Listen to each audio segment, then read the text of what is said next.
하나님 말씀 신약성경 갈라디아서 3장 10절에서 14절까지입니다.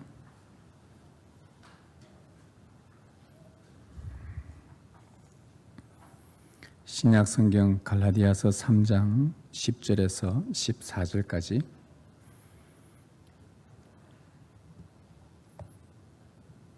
오늘은 말씀을 우리 한 절씩 교독하도록 하겠습니다. 마지막 절은 같이 읽겠습니다. 무릇 율법 행위에 속한 자들은 저주 아래에 있나니 기록된 바 누구든지 율법 책에 기록된 대로 모든 일을 항상 행하지 아니하는 자는 저주 아래에 있는 자라 하였음이라.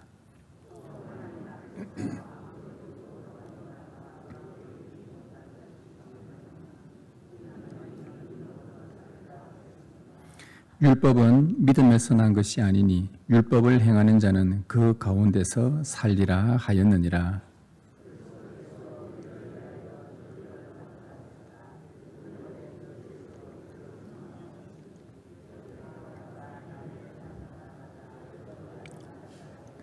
같이 읽습니다. 이는 그리스도 예수 안에서 아브라함의 복이 이방인에게 미치게 하고 또 우리로 하여금 믿음으로 말미암아 성령의 약속을 받게 하려 함이라. 아멘.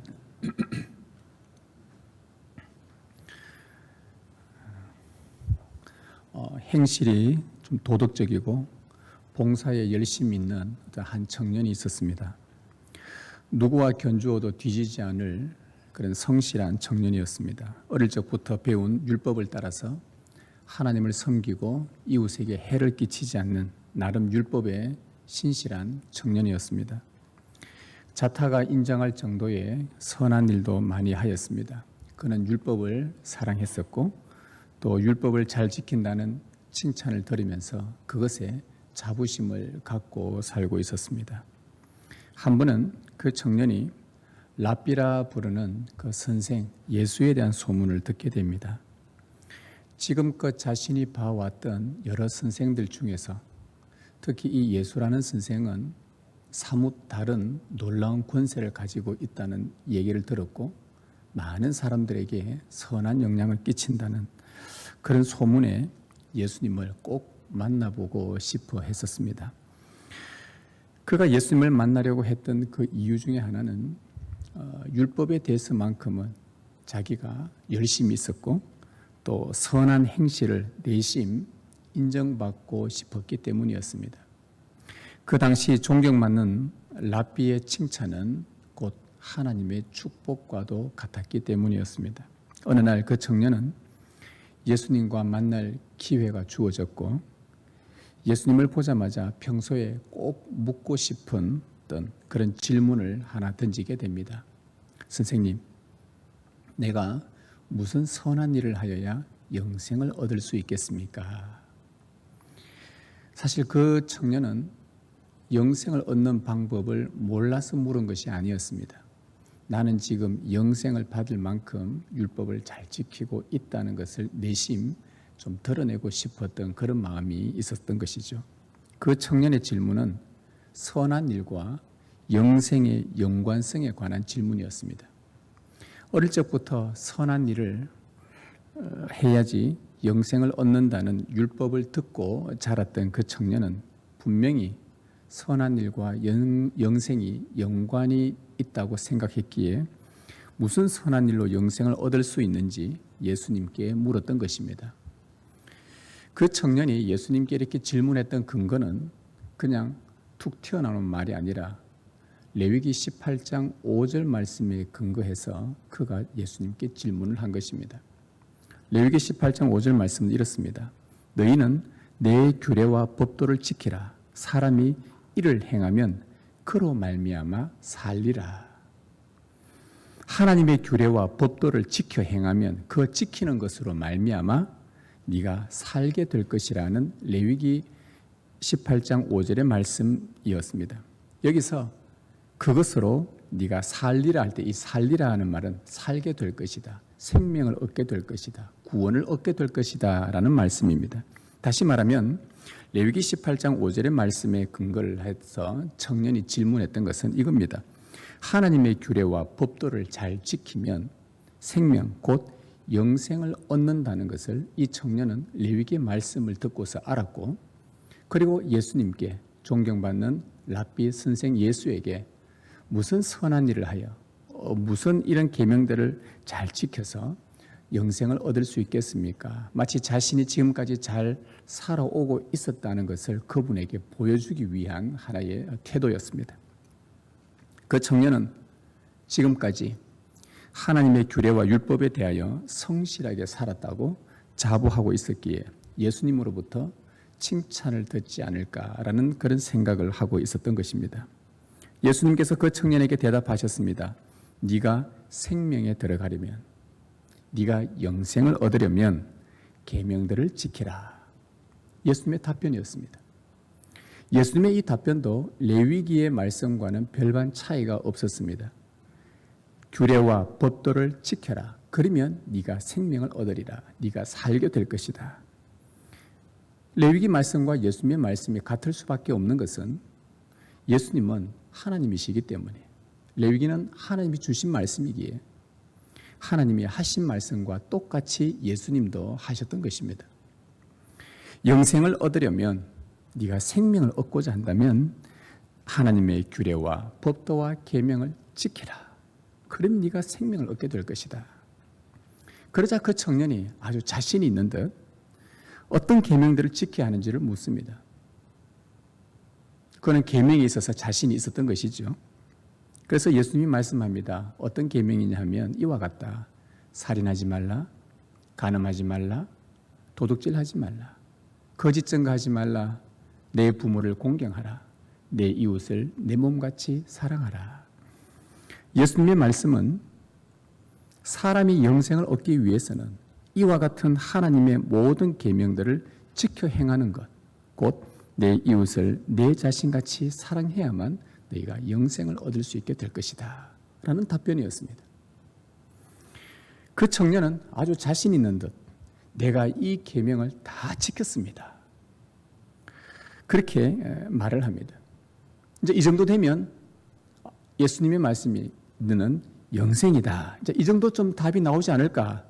내심 그것을 기대하면서 내가 이 모든 계명을 다 지켰나이다 라고 말하면서 혹 그래도 교만하지 않으려고 혹 내가 영생을 얻는데 뭐 좀 부족한 게 있겠습니까? 이렇게 다시 질문을 합니다. 이 청년은 누가 봐도 자랑스러울 만큼 칭찬받을 만큼 율법에 자신이 있었던 것 같습니다. 그때 예수님께서 마지막으로 한 말씀을 더해 주셨습니다. 네가 온전하고자 할진대, 네가 율법에 대해서 온전히 행할 수 있다고 할진대 가서 네 소유를 팔아 가난한 자들에게 다 주고 너는 나를 따르라. 네가 온전하고자 할진대, 즉 율법에 온전한 사람이 되려면 네 소유를 다 팔아서 가난한 자들에게 나눠주고 너는 나를 따르라. 그러면 너에게 영생이 주어질 것이다. 그 말을 듣는 순간 그 청년은 아주 근심하며 집으로 돌아갑니다. 왜냐하면 그렇게까지는 할 수 없었던 것입니다. 예수님의 말씀은 하나님의 율법과 계명을 온전히 지켜야 영생을 얻을 수 있다는 이 구약의 성경과 아주 일치했습니다. 자신의 소유를 팔아 가난한 이웃에게 나눠주고 나를 따르는 것이 진정 그 이웃을 사랑하는 것이요 하나님을 사랑한다는 증거로, 그래서 주님을 따를 때에 율법을 온전히 지킨 자로 여겨주시고 생명을 얻게 된다는 주님의 말씀이었습니다. 예수님의 이런 말씀에 의하면 과연 누가 율법에 완전할 수 있을지, 과연 누가 계명에 온전하여 영생을 얻을 수 있을지 의문이 갑니다. 여러분은 어떻습니까? 주님께서 말씀하신 이 계명을 이 청년과 비슷할 수준만큼 온전하게 내가 다 계명을 지켰나이다 그렇게 자신할 수 있는 사람이 혹시 이 자리에 계십니까? 여러분은 영생을 얻을 수 있겠습니까? 율법과 규례와 계명에 온전할 수 있겠습니까? 나름 계명에 자신이 있었던 그 청년은 마지막에는 근심하며 돌아갔다고 했습니다. 여러분 그 청년만큼 혹 되십니까? 율법을 온전히 주님의 계명을 사랑하며 온전히 지켜서 여러분 영생을 얻을 수 있겠습니까? 오늘 본문 10절을 한번 보시길 바랍니다. 오늘 말씀 10절에 보면 무릇 율법 행위에 속한 자들은 저주 아래에 있나니 기록된 바 누구든지 율법책에 기록된 대로 모든 일을 항상 행하지 아니하는 자는 저주 아래에 있는 자라 하였습니다. 이 말씀은 바울이 신명기에 나오는 말씀을 그대로 인용을 해온 말씀입니다. 바울은 이 말씀을 인용하면서 다음과 같이 주장합니다. 율법에 기록된 모든 규례와 법도와 계명들을 항상 행하지 않으면, 너희가 이 율법에 기록된 구약의 많은 말씀들을 항상 행하지 않으면 저주가 있을 것이다. 하나님의 저주를 받을 것이다. 자, 이것을 반대로 말하면 항상 이 율법을 지키면 반대로 하나님의 복을 받게 될 것이다. 영원히 살게 될 것이다. 생명을 얻게 될 것이다. 그러나 항상 행하지 않으면 너희들은 하나님의 저주를 받아 죽게 될 것이다. 이것이 바울이 신명기 말씀을 인용한 우리에게 가르쳐주는 그 교훈입니다. 이 당시에 율법주의자들이 갈라디아 지역에 있는 교회 성도들을 미혹을 했다고 했죠. 어떻게 가르쳤냐? 그들은 성경을 가지고 가르쳤습니다. 이렇게 말하는 겁니다. 좀 전에 신명기 말씀, 이 말씀을 가지고 그들이 어떻게 가르쳤냐 하면, 자, 하나님의 저주를 받는다. 과연 그가 하나님의 자녀라 할 수 있겠느냐? 그러면 너희가 저주를 받지 않으려면, 즉 하나님의 자녀가 되고 싶거든 율법을 항상 행해야만 가능하니 너희가 율법을 지켜서 구원을 받으라. 하나님의 자녀가 되어라. 내 말이 아니라 구약 레위기와 신명기에 나오는 말씀이다 하면서 이 율법주의자들이 갈라디아 지역 교회 성도들에게 이 말씀으로 그들에게 가르쳤던 것입니다. 율법을 행하는 자는 복을 받아 살게 되고 행하지 않는 자는 저주를 받아 죽게 된다는 성경을 근거로 이 율법주의자들이 가르쳤기 때문에 이들의 말은 한편으로 보면 맞는 말입니다. 왜? 성경을 그대로 말했기 때문에. 그래서 갈라디아 성도들 마음에는 혼동이 찾아온 겁니다. 율법주의자들은 율법을 온전히 행해야 살 수 있다고 말하고, 그 이전에 바울은 믿음으로 너희가 살 수 있다라고 말하고, 그들이 혼동 가운데 오게 된 것입니다. 그런데 바울도 하나님의 말씀을 근거로 설명했고, 이 율법주의자들도 하나님의 말씀을 레위기와 신명기 말씀을 근거로 해서 설명을 했단 말이죠. 그들의 마음에 혼동이 찾아왔는데 결국 그들은 마지막 무엇을 선택했냐? 율법주의자들의 가르침을 선택하게 됩니다. 미혹을 받게 된 것이죠. 바울은 이 율법주의자들의 이런 가르침은 마귀의 거짓말임을 분명히 말하고 있습니다. 아니, 분명히 하나님의 말씀을 가지고 지금 말하고 있던 그 율법주의자들이 어떻게 이것이 마귀의 거짓말인가? 성경 가지고도 거짓말을 할 수 있단 말인가? 여러분, 사탄이 하와를 하나님의 말씀으로 미혹을 했습니다. 그처럼 동일하게 갈라디아 성도들을 이들은 말씀으로 미혹을 한 것입니다. 바울은 그 율법주의자들이 했던 그 말이 구약의 말씀과 일치하지만, 그러나 왜 그것이 마귀의 꾀민지를 그가 설명을 하기 시작합니다. 12절 중반절을 한번 보겠습니다. 12절 중반에 보면 바울이 말합니다. 율법을 행하는 자는 그 가운데서 살리라 하였느니라. 자, 바울도 레위기의 말씀을 그대로 인용해서 말을 합니다. 율법을 행하는 자가 살리라, 생명을 얻게 될 것이라. 바울도 똑같은 구약의 말씀, 율법주의자들이 했던 말을 그대로 가지고 와서 말하는 겁니다. 하나님의 말씀이기 때문에 틀린 말이 아닙니다. 그러나 바울이 여기서 말하고자 하는 바는 이것입니다. 율법을 행하는 자는 너희가 그 행함으로 생명을 얻게 될 것이다. 그러나 바울의 말은 너희가 율법을 항상 온전히 행할 수만 있다면 그렇게 한번 살아봐라. 이해하셨습니까?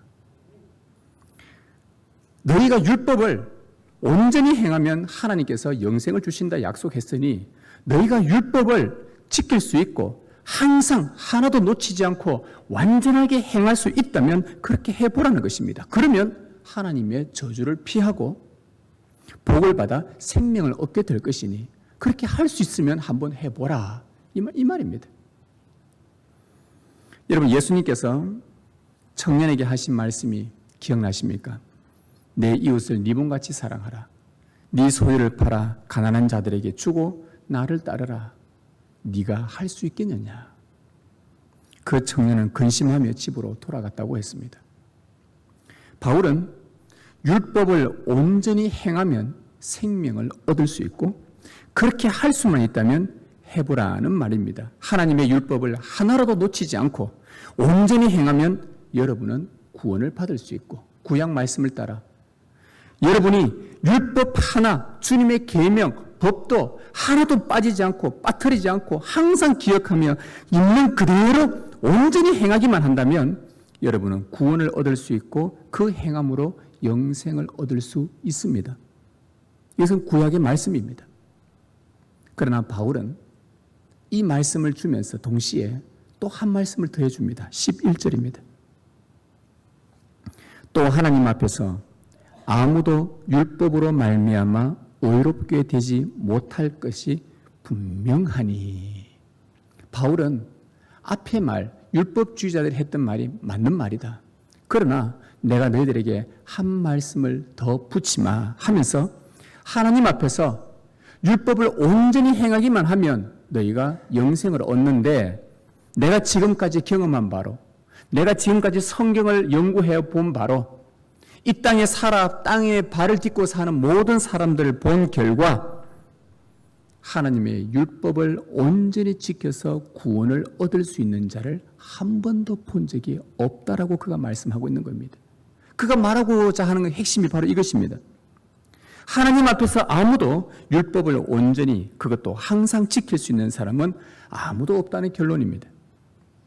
율법으로는 지켜서는 하나님 앞에서 의롭게 될 자, 영생하게 될 자가 아무도 없음을 그가 거듭 반복하며 강조합니다. 예수님의 제자 중에 야고보라는 사도가 있었습니다. 그가 야고보서를 기록을 하는데 바로 이 바울이 말했던 율법을 행함으로 구원을 얻을 자는 아무도 없다는 것을 이 바울의 주장을 뒷받침하는 그 예를 야고보 사도가 이렇게 기록을 해놓았습니다. 누구든지 온 율법을 지키다가 그 하나를 범하면 모두 범한 자가 되나니 간음하지 말라 하시니가 또한 살인하지 말라 하셨은즉 네가 비록 간음하지 아니하여도 살인하면 율법을 범한 자가 되느니라. 야고보서 2장에 나오는 내용입니다. 간음하지 말라는 7계명을 내가 온전히 지켰다 하더라도 살인하지 말라는 6계명을 어기는 순간 하나님의 입장에서 보면 계명을 다 어긴 거나 마찬가지란 말씀입니다. 모든 율법을 샅샅이 찾아내서 다 지켰다 하더라도 혹 그 중에 작은 규례를 하나 빠뜨리고 어기게 되면 그 즉시 하나님 보실 때는 율법을 다 어긴 거나 마찬가지란 말씀을 야고보가 해주고 있는 것입니다. 따라서 율법을 주의 계명과 법도를 항상 지켜서 저주를 피할 수 있는 자, 이것을 항상 지켜서 생명을 얻을 자는 아무도 없다는 결론을 바울이 하고 있는 것입니다. 저 율법주의자들이 말하는 거 맞다. 너희가 그렇게 해서라도 구원을 얻고 싶다면 온전히 한번 지켜봐라. 그런데 그것은 불가능하다. 모든 사람이 죄를 지었음에 하나님의 영광에 이르지 못하더니, 죄를 지었다는 말은 율법을 어겼다는 말이에요. 하나님의 영광에 이르지 못한다는 말은 하나님께서 그를 받아주지 않으셨다, 거부하셨다, 저주하셨다는 말입니다. 율법을 온전히 지키면 하나님이 받아주시고 하나님과 영생하게 되는데 율법을 하나라도 어기게 되면 거부하시고 저주하시고 내쫓으시고 자격이 없고 너는 나와 함께 할 수 없다라고 내쫓아 저주해버리신다는 말씀입니다. 즉 모든 사람은 차별이 없이 누구든지 죄를 지었음에 이런 하나님의 영광에 이르지 못하게 되었습니다. 이 땅에 발을 딛고 산 모든 사람은 예수님을 제외하고 모두 율법으로는 하나님의 저주를 피할 수 없는 죄인들임을 보여줍니다.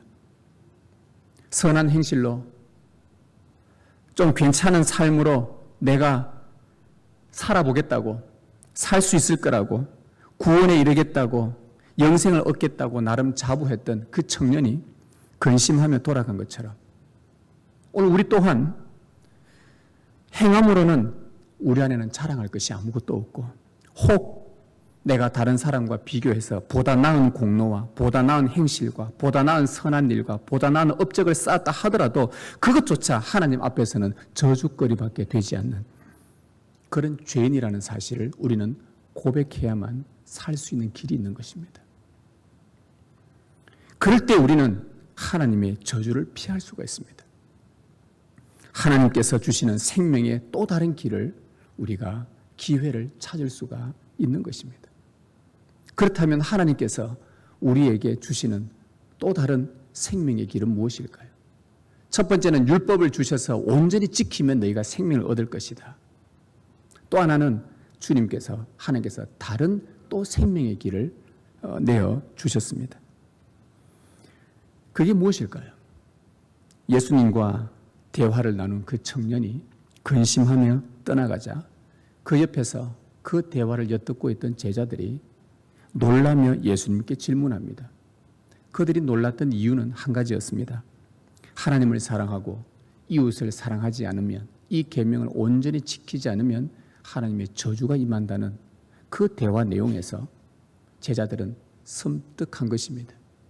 자기들은 주님을 따르기는 따른다고 여기까지 오기는 했지만 자기들도 율법에 온전하지 못하다는 것을 알았기 때문에 그러면 우리도 저주를 받아야 되는 거 아닌가? 그래서 그 제자들 가운데 베드로가 예수님께 대뜸 이렇게 묻습니다. 주님, 그렇다면 누가 구원을 얻을 수 있단 말입니까? 구원 얻을 수 있는 사람이 있기는 합니까? 자, 이런 질문이었습니다.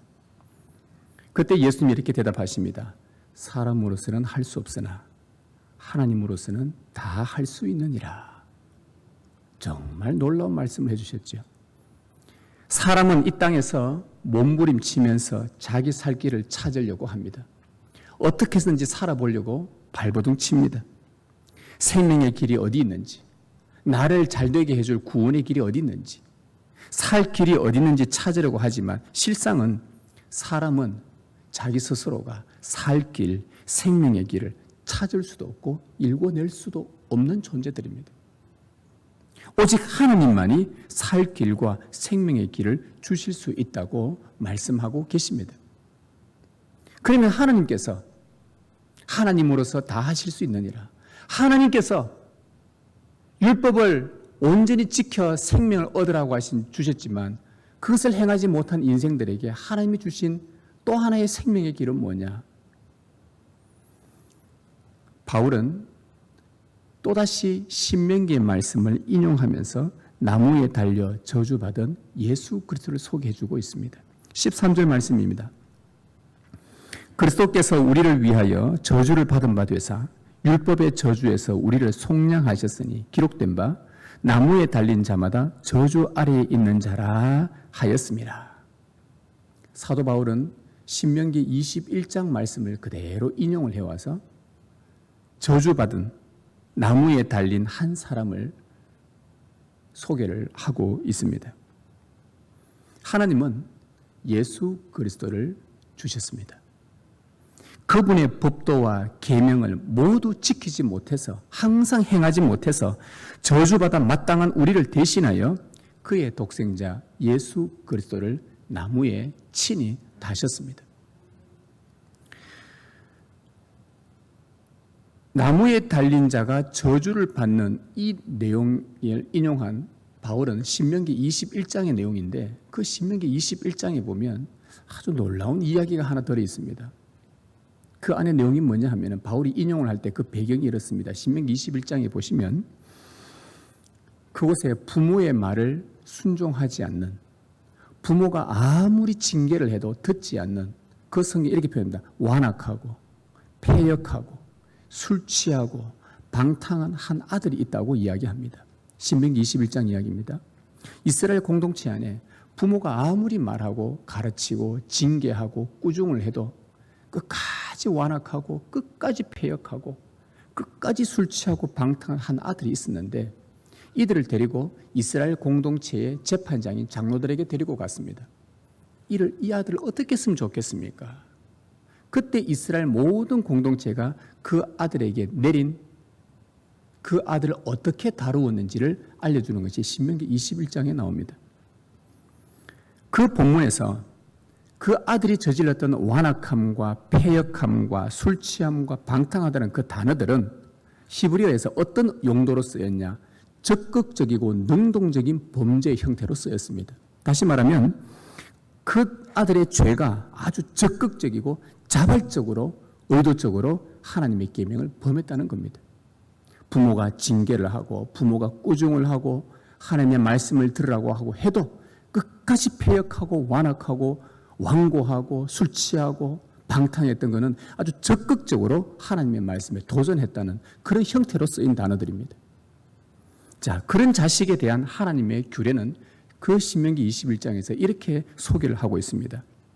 그 성읍의 모든 사람들이 그를 돌로 쳐 죽일지니 이같이 네가 너희 중에서 악을 제하라. 그리하면 온 이스라엘이 듣고 두려워하리라. 그런데 이 처벌을 말씀하신 후에 바로 다음 구절이 아주 의미심장합니다. 사람이 만일 죽을 죄를 범함으로 네가 그를 죽여 나무 위에 달거든 나무에 달린 자는 하나님께 저주를 받았음이니라. 그 구절이 바로 뒤따라옵니다. 이때부터 이스라엘 공동체의 모든 백성들은 나무에 달려 죽은 자는 죽을 죄를 범한 자로서 여겼고 나무에 달려 죽은 자는 하나님께 저주받은 자임을 그때부터 알게 된 것입니다. 아, 저 나무에 달려 죽은 자는 하나님 앞에 정말 적극적으로 도전했던 그런 범죄자구나. 그리고 하나님께 그리하여 율법을 지키지 않아 저주받은 자구나. 그렇게 알게 된 것입니다. 우리 주 예수님께서 바로 그 나무에 달려 저주를 받으신 것입니다.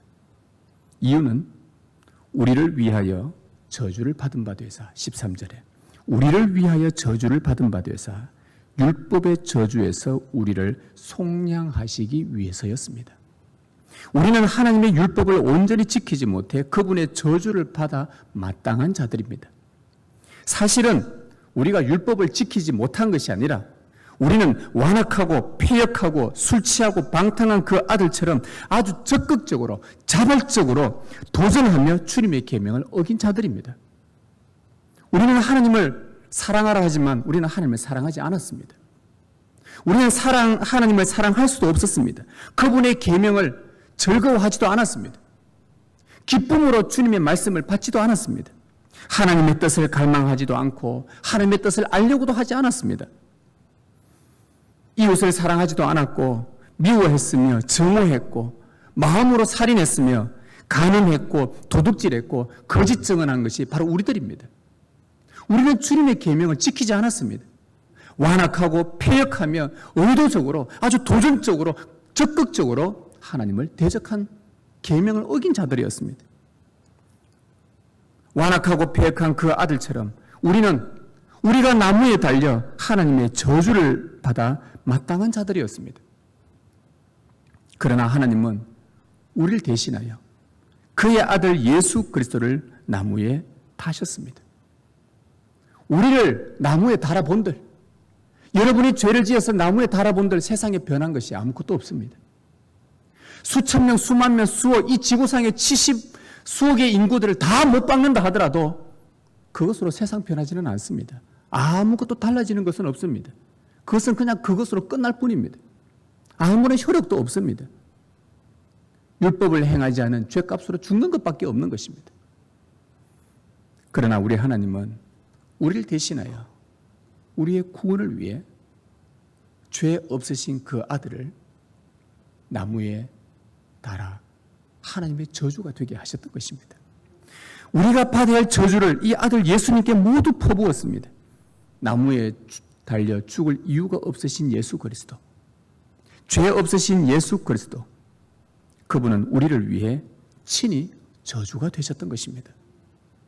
율법을 적극적으로 범한 우리를 위해서 자신의 피를 온전히 쏟는 그 대가로 하나님께서 친히 죽으시는 우리를, 그렇게 함으로 우리를 속량하셨습니다. 자신을 죽이면서까지 우리를 사랑하시는 하나님의 이 사랑은 참으로 긍휼의 사랑이라 하지 않을 수가 없습니다. 하나님께서 준비하신 그 생명의 길은 우리를 대신하여 나무에 달려 저주받으신 그 예수께서 바로 그리스도이심을, 그분이 메시아이심을, 그분이 하나님이 약속하신 구원자이심을 믿는 것이 바로 우리가 생명을 얻는 길입니다. 11절 끝에 나옵니다. 의인은 믿음으로 살리라. 의인은 믿음으로 살리라. 믿음으로 영생을 얻으리라. 믿음으로 생명을 얻게 될 것이라. 의인은 나무에 달려 저주가 되신 주 예수 그리스도를 믿음으로 살 수 있게 되는 것입니다. 생명을 얻게 됩니다. 우리에게 임할 모든 저주가 사라집니다. 따라서 이제 나무 십자가에 달린 주 예수 그리스도를 믿는 자는 하나님의 복과 생명을 얻지만 반대로 그를 믿지 않는 자는 하나님의 저주를 스스로 자초하여 죽음에 이르게 될 것입니다. 이것은 온 인류에게 주신 하나님의 복음이요 가장 기쁜 소식입니다. 여러분, 이 복음을 기쁨으로 받으십시오. 그리고 믿음으로 받으십시오. 하나님께서 우리에게 주신 생명의 길입니다. 만일 여러분들이 주 예수 그리스도를 믿지 않을 거라면 하나님이 주신 율법을 항상 온전히 행할 수 있다면 그렇게 해보십시오. 그래도 구원을 받을 수 있을 것입니다. 그러나 절대로 불가능합니다. 그래서 우리에게 생명의 길, 이 율법을 온전히 지키신 주 예수 그리스도를 우리에게 주신 것입니다. 믿음으로, 기쁨으로 받으시길 바랍니다. 그럴 때에 하나님께서 우리에게 약속하신 복, 14절에 나옵니다. 이는 그리스도 예수 안에서 아브라함의 복이 이방인에게 미치게 하고 또 우리로 하여금 믿음으로 말미암아 성령의 약속을 받게 하려 함이라. 이 복이 우리에게 주어집니다. 그리스도 예수 안에서 믿음으로 말미암아 성령의 약속, 다시 말하면 약속된 성령을 우리에게 주신다는 복입니다. 여러분, 성령이 우리에게 오시면 무슨 복을 받을까요? 영생입니다. 왜? 믿음으로 살리라. 살리라. 영생을 얻게 될 것이라. 성령, 약속된 성령이 우리 안에 들어오시면 그것은 믿음으로만 가능합니다. 믿을 때에 성령이 우리 안에 임재하시고 성령이 우리 안에 들어오시면 주시는 선물은 그때부터 너에게는 영생이다. 이 복을 주신다는 말입니다.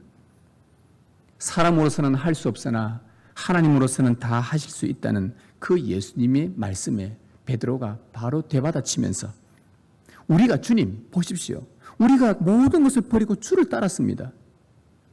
그런데 우리가 무엇을 얻을 수 있겠습니까? 라고 그가 바로 질문합니다. 그 말은 모든 것을 버리고 우리가 주를 믿고 따라가니 우리에게 주실 복은 무엇입니까? 그때 예수님의 대답이 이겁니다. 인자가 영광을 얻을 때에, 인자가 영광의 보좌에 앉을 때에 나를 따른 너희들은, 다시 말하면 나를 끝까지 믿고 진실하게 따라온 너희들은 영생을 상속하리라. 마태복음 19장 말씀입니다. 아까 청년과 예수님과 대화 이후에 베드로의 질문에 주님이 대답하신 내용입니다. 그리스도 예수 안에서 믿음으로 말미암은 복은 다름이 아닌 영생을 상속받게 된다는 겁니다. 영생이 무엇입니까? 유일하신 참 하나님과 그가 보내신 자 예수 그리스도를 아는 것이 영생입니다. 하나님과 그리스도를 아는 것, 안다는 말은 그분과 사귀는 것, 그분과 교제하는 것이 영생입니다. 교제하지 않고는 그분을 알 수가 없습니다. 믿음으로 성령이 우리 안에 오시면, 우리가 믿음으로 말미암아 성령이 우리 안에 거하시면 우리 대신 나무에 달려 죽으신 예수 그리스도를 더 깊이 알아가도록 성령이 역사하십니다. 그 십자가의 그리스도와 하나님 하나 되는 그 기쁨을 여러분들이 누리게 되는 것입니다. 아, 이게 교제구나. 이게 하나님과 교제하는 것이구나. 성령은 끊임없이 우리를 예수 그리스도를 알도록 말씀 앞으로 인도하고 기도로 인도하고 주님의 뜻 안으로 인도를 하고 주님을 더 알아가게 하고 나무에 달려 죽으신 나 대신 저주받으신 그 그리스도를 더 깊이 묵상하게 되고 그러면 그럴수록 우리는 영적으로 더 깊이 성숙해져 가고 하나님을 더 알아가고 이것이 이 땅에서 누리는 천국, 영생의 삶이란 말입니다. 우리는 이 땅에서 믿음으로 말미암아 천국을 하나님을 알아가는 영생의 복을 누리게 됩니다. 그러다가 우리 주님 다시 오시게 되면 주님과 함께 사귀는 충만한 기쁨이 영원한 나라에서 이어지게 될 것입니다. 이것이 영생입니다. 망망대해 같은 이 세상에서는 여러분이 살 길을 결코 찾지 못할 것입니다. 많은 것들이 주위에서 미혹을 합니다. 그러나 절대로 이 세상에서는 여러분에게 생명을 줄 수 있는 길을 찾을 수가 없을 것입니다. 인생의 참 기쁨은 여러분 안에서도 찾을 수 없습니다. 여러분을 만족해 할 만한 그 어떤 선한 일도 여러분 안에 없다는 것을 기억하십시오. 구원이라는 것은 내 스스로가 아니라 내 밖에서 나를 끄집어낼 때의 구원이 가능합니다.